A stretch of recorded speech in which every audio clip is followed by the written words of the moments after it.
welcome back to my channel. It's crazy that a new school year is just coming right around the corner. I feel like the summer went by pretty fast. I just wanted to sit down and talk about things that I wish that I knew before going into college, and maybe it'll help you guys. So to just give a quick background, I went into my freshman year of college in 2016 and I graduated this past May of 2020. I went into college undecided about my major. I didn't know what I wanted to do. Well, let me rewind. I knew since second grade that I wanted to be a teacher.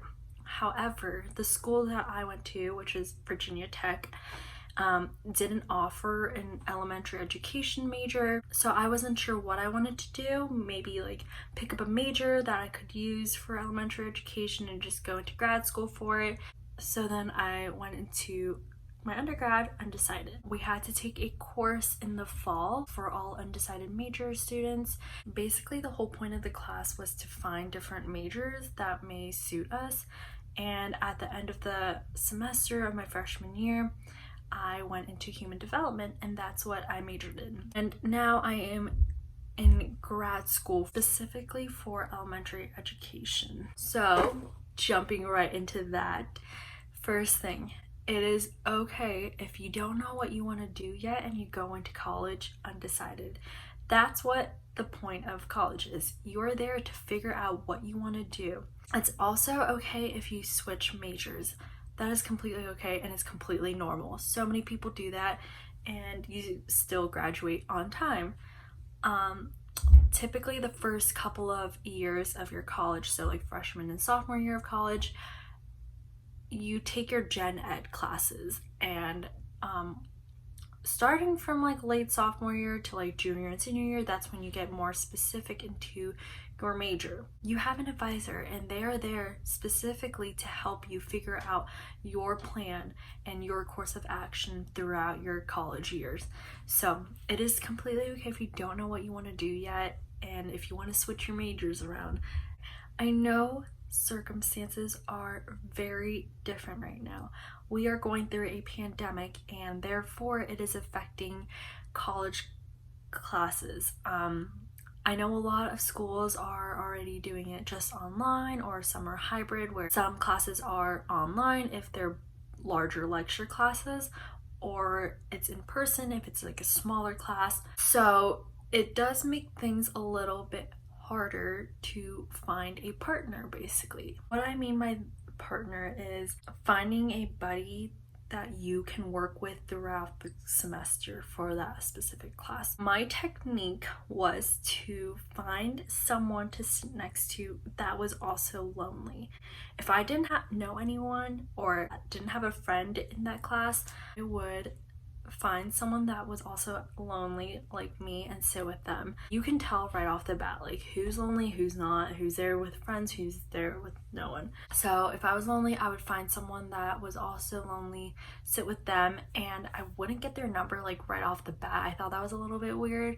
I would slowly get to know them, and especially because like the first week of classes too, like yes, they do jump into class, but like the materials, but it's still like the early beginning stages of classes, so it's not like as intense and you don't need someone's help right away. So with that being said, I would just get to know that person a little bit, and then later on we would exchange numbers, and then we would get closer and like help each other out or even meet up to do work or study together. And that was so helpful. Every single class, every single semester, I always had someone that I knew in my class, which was really nice. Some of them I ended up being really good friends with, which is awesome, but some were just like class buddies that I just had or were always in my classes. So always try to find someone. And I know classes are probably going to be on Zoom this semester, especially with everyone coming back from all over the place. So if classes are online, say all your classes are online and we're all on Zoom, just hit someone up, like private message them and ask if you want to work together or anything like that. But there's always going to be a way and always a chance for you to find someone. Also, professors love using the breakout rooms, which is just smaller groups of people in that Zoom class, and you get to work with one another, and that's a great way to introduce yourselves to one another and get to meet more people too. Okay, office hours. I loved office hours so much, and I didn't realize how much I needed them until later on. I was too afraid to like talk to my professors, and everyone always tells you get to know your professors, like they're gonna be so helpful when you're applying for jobs or schools. Just get to know your professors. I personally could not do it. I never had any type of relationship with my professors. Like I just never introduced myself or really talked to them. However, when it was time for me to start applying for graduate schools, I needed letter of recommendations, and I knew I needed that because I knew that I was applying for grad schools and they always require 3 letters of recommendations, and one of them having to be a professor. I would go to their office hours and ask for questions, introduce myself, whatever it was, and that was really, really helpful. And it is so important to build that relationship because they can help you in your future.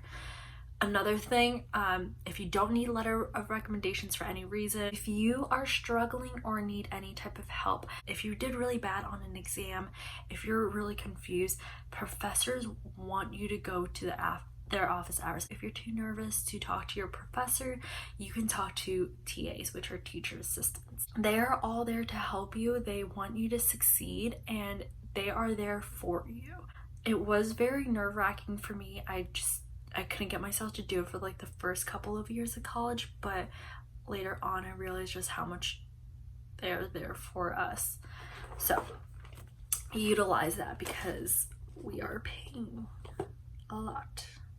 Next one is about procrastination. I wish that I was better about how I handled my procrastination.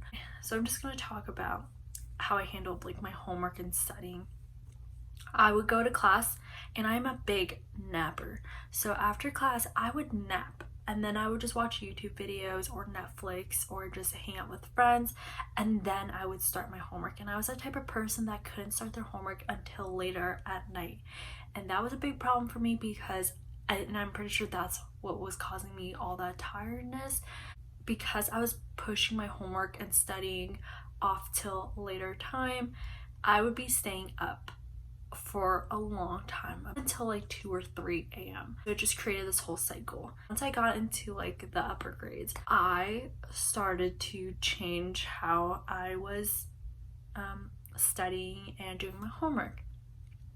After classes, I would go straight to the library, or I would go straight home and try and get all my homework and studying done. And I know like you just want a break, and that's like the last thing you want to do, but I am telling you, when you're already in that school zone and like that work mode, it's just so much easier to continue doing that. And then once you're done with all that, you go home and you have all that free time to like hang out with your friends or just chill out and just not do anything really.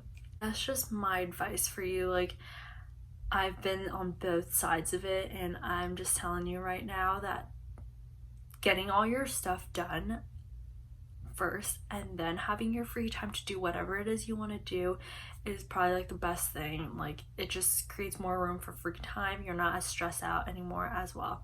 Find people that you can study with and do homework with. You don't have to have classes with them, and you don't need to be taking the same classes and working on the same stuff together. But if it's just like your friend group and you want to go to the library, find someone that you can hold each other accountable for to make sure that you guys are studying and doing homework and stuff. But be careful with who you end up going with. Especially my last semester of college, I was going to the library with this group of people that we were always just chit-chatting, so it would just delay my homework and studying schedule, and I would just be there for a much longer period of time than I should have, honestly. Yeah, it's always nice to go with people. Just make sure you guys aren't, getting too distracted, because it can make you stay there longer and like you're tired and you don't want to do that. So you want to get everything done right away.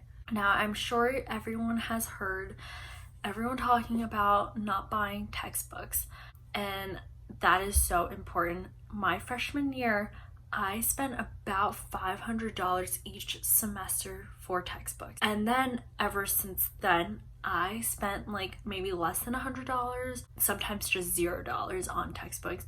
I always thought I needed like new textbooks. I'm also the type of person that likes everything new, like books wise and stuff, but I also just learned that like it's so much more expensive that way and you don't even need it. Now, some professors will require you to use your textbooks and assign things from your textbooks, and you will need that.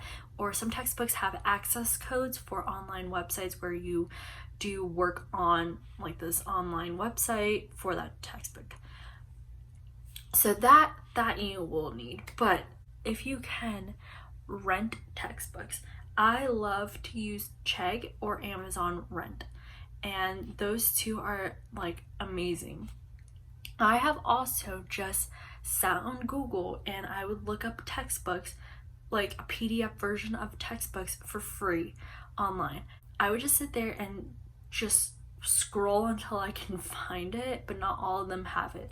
Also, your school library database might have it online. So like my school, we had like ebooks and they were free under our tuition basically, so we didn't have to pay extra out of it. It was nice because sometimes I could find textbooks just through my school library website. This one is something that I struggled a lot with. So I was one of those students that was constantly skipping classes, especially like my freshman and sophomore year of college, and I just couldn't stop skipping class, and I would just sleep in, or if I was going out the night before, then I just wouldn't.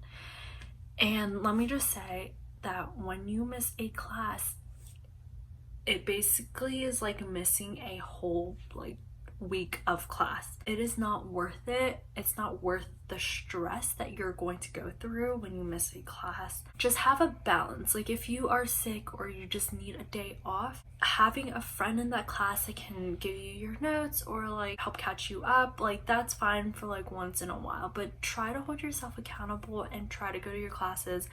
Again, you are paying for the classes and they are expensive. Make sure it's worth it, okay? But also, no one's judging you if you are skipping your classes too. My feet are asleep. Okay, these last few ones aren't specifically for educational purposes, but they are still college advices. First one is clothing. Let me just say that college is so different from high school, middle school, and their dress codes. You can literally wear anything that you want in college and no one cares. And that's something that I did not know. So before the summer going into my freshman year of college, I bought a lot of cute clothes because in my high school, everyone always dressed nice and try to look cute. And so that's just how I expected college. Like I just didn't really have a lot of expectations besides trying to look cute. I go there and everyone is just wearing oversized t-shirts and shorts and sneakers or flip-flops or like spaghetti strap shirts or like shorts that are like, you know, doesn't fit the fingertip roll, all of that. College doesn't have a dress code, and let me just say it is so nice not having to like, I can just roll out of bed and wear my whatever I'm wearing to bed and like no one will know, like, and no one cares. It is so nice. So don't worry about what you're wearing. I'm telling you, like most schools, at least like my school, everyone would just wear like sweats or t-shirts and shorts, and that's literally it, which was super nice. So I love that. And because like I wouldn't wear makeup, I wouldn't wear like, I mean, if you want to wear makeup, that's, girl, do you, but it was just nice for me. Like I could just roll out of bed, brush my teeth, wash my face, and then just head out and go to class. My feet are asleep and it's in so much pain right now. So, relationships. Going into college, I know a lot of people will be coming in with relationships, whether it be your high school sweetheart or whatever. And you guys might be going to the same school or different schools, but either way, you guys are still in a relationship. I will just say that this is a time for you to grow, learn about yourself, and find your true self and become independent and meet so many different people. But going into college with a relationship, let me just say, might not be the best thing. And again, everyone is different and everyone thinks of college differently. So I'm not saying that like you shouldn't, but I'm just saying that like personally I don't think it's like the best thing unless you know for sure like you want to be with them and like you don't care about like, not that you don't care, and that you're okay with like some of the aspects of college. I have seen personally my friends who have come into college in a relationship being more miserable and stressed out.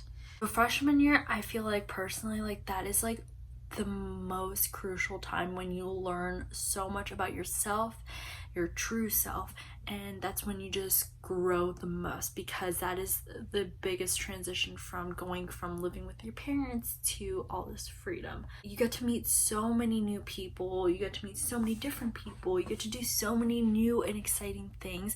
But if you're in a relationship that kind of holds you back and you're not able to do that because you're more worried about like your partner, it can just be a lot harder. Again, I'm not saying like you shouldn't be in a relationship going into college, but to just think about those, and if your partner would be okay with you going to parties or doing a lot more things with new people and like someone that's not them, because I'm sure that you guys are used to being together all the time and hanging out all the time, but you're not going to grow if you're constantly with them during your first few years of college.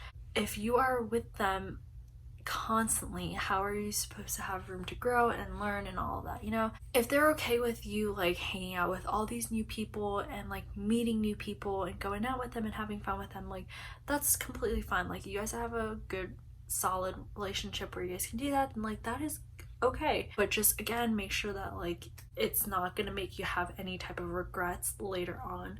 So that is that. Partying wise, highly doubt there's going to be like any parties. Actually, I can't say I highly doubt because people have been a little bit insensitive when it comes to COVID in America. But I just want to say that it's not applying to just now, but maybe in the futures too. But specifically as a girl, a lot of parties like to give out cups, like their own cups, and you get a drink or at their bar or whatever. Hand over the cup. Always keep your hand over the cup where the mouth goes. Do not leave that cup, and if you do put it down, you get a new one, and you are watching the person that is pouring your drink into that cup. Okay, so the hand over the cup method is to prevent people from putting any type of drugs into your drink. And I'm sure so many of y'all have heard that by now, especially as a female, because statistically we are more targeted. Just make sure that you are being safe. I'm just bringing this up in this video because I think it's so important for incoming freshman students to practice safety and be safe and be aware of their surroundings. Also, having like a walking buddy or like some type of friend that's always with you at parties or when you're going out is so important. You never want to be by yourself. But yeah, that's where I am ending off my video. Those are just my advices for students and what I personally wish I knew before going into my undergrad. If you are an incoming freshman, let me just say, the next however many years you're going to be in your undergrad, whether it's like 2, 3, or 4, it will be such an amazing time.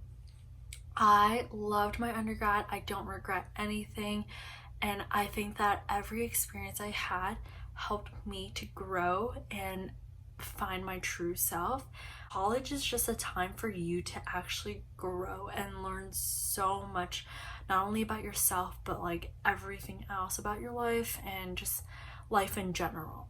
I'm so grateful that I was able to go to college and have the best 4 years of my life, and I am finishing it off with grad school before I start teaching, which I'm super excited for.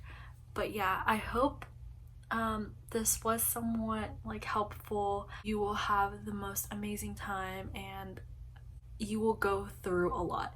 You will go through the ups and the downs, and I have been through the worst of the downs too, and it's not going to be easy, but it definitely will be rewarding. And when you look back at it on your last 4 years, you will see how much you have grown, which is just insane. They fly by fast. My 4 years of college went by super fast, and it's just all the memories that you make, all the friends that you make, all the relationships you make, it's just that becomes a part of your life. That becomes something that you're gonna remember and think about down the line in your future. So that's that. I hope that you guys have an amazing journey throughout your college, and yeah, and if you like this video, please give it a big thumbs up and don't forget to subscribe, and thank you for watching my video.